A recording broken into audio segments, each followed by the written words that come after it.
reading comprehension can be really challenging as they measure your ability to comprehend both content and technique. First thing you should remember is to read the question, because it's always better to know what you are looking for. And once you know the question, identify the question type, because your strategy varies with the question, like whether you're looking for specific detail or vocabulary or main idea.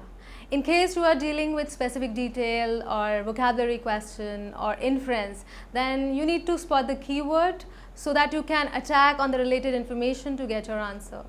And in case you are dealing with your main idea or tone or technique, then your strategy will differ. Like then you have to base your answer on the entire passage. Then you should get the gist of the passage as a whole. And always learn to skim and scan. It means that you should learn to read with big and fast eyes. And do not mull over small details, because that will distract you.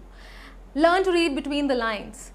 And once you know that you have your answer, then find out your answer from the multiple choice which has been given it to you. And yes, one most important thing, once you start reading a comprehension, three things should pop up in your mind. First, the purpose, why the author has written this piece of information, what is his motive behind it. Second is the tone. What is his tone, like whether it is positive or negative. Then the third thing is organization, how he has organized his ideas, whether he has started with the hypothesis and built the passage on the basis of that, or whether he has given the contrasting view for the same.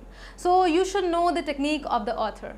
And once you know the answers to these three questions, then definitely you will be closer to your answers and certainly the better scores. Lastly and most importantly, the strategy you should remember is to practice a lot, as practicing will make you better with reading comprehension.